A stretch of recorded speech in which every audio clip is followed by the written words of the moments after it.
Hindi explanation of chapter number 13 पक्षियों पानी पायु। ये स्टोरी लिखी है करसनदास लोहार ने। आज हम इसको हिंदी में ट्रांसलेट करके समझाने वाले हैं। एक छोटा सा पौधा था, बहुत ही छोटा, मुश्किल से दिखाई देने वाला। काफी सारे बकरी, गाय, भैंस वगैरह वहीं से गुजर रहे थे, लेकिन वो किसी को भी दिखता नहीं था, किसी को भी इसका एहसास नहीं था। पौधा उगना चाहता था, बढ़ना चाहता था, आसमान की ओर, आसमान तक छू जाए उतना बड़ा होना चाहता था।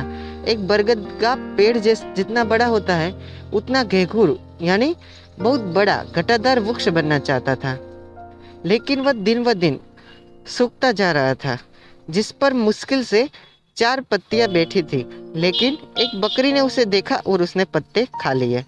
वो पौधा पूरी तरह से उजड़ गया। वह रो पड़ा।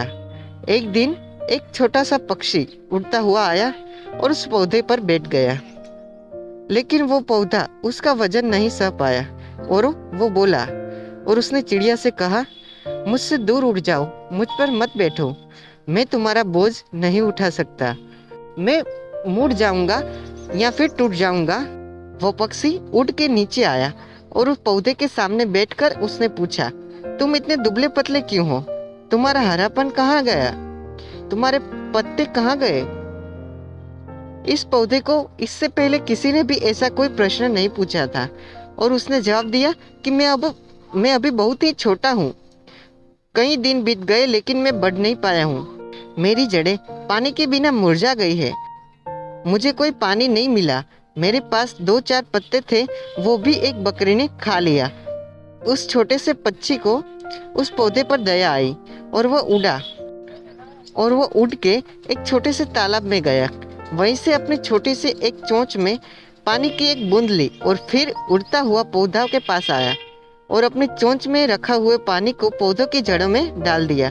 लेकिन पौधे को उसका कोई असर नहीं हुआ, क्योंकि वो एक लंबी प्यास थी, क्योंकि काफी सालों से पौधा बिना पानी के प्यासा था। पक्षी अब सब कुछ समझ गया। वो वहां से उड़ गया और एक बड़े से घटादार वृक्ष के पास आया, जहाँ पर बहुत सारे पक्षियों उपस्थित थे। वो पक्षियों से झुंड से बोला और उस पौधे के बारे में बताया। सभी पक्षी सहमत हो गए उस पौधे की मदद के लिए। सारे पंख फड़फड़ाने लगे और एक तालाब के किनारे पे उतर गए।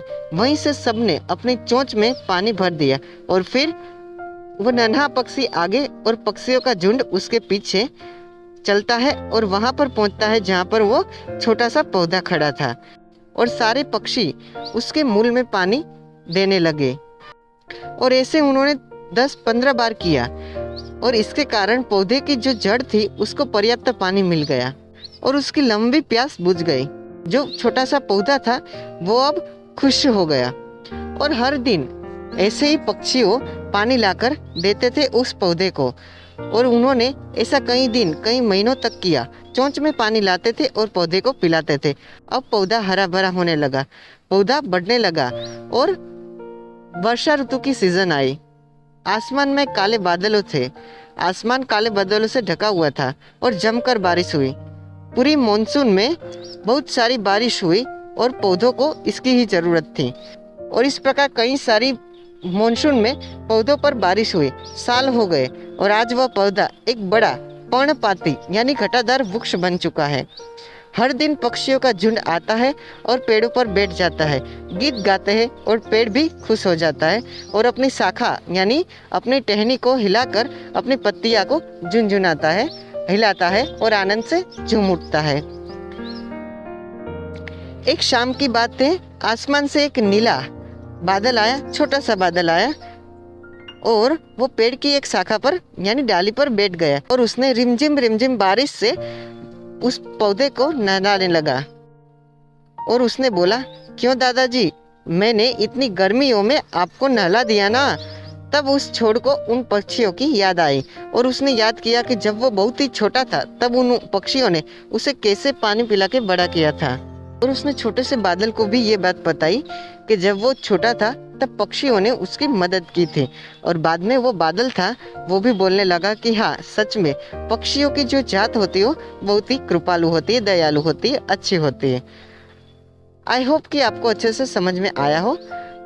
अगर ये वीडियो पसंद आया तो वीडियो को लाइक कीजिए, अपने फ्रेंड्स के साथ शेयर करें और मेरे चैनल को सब्सक्राइब करके पास में दिए गए बेल आइकन को भी जरूर दबाइए।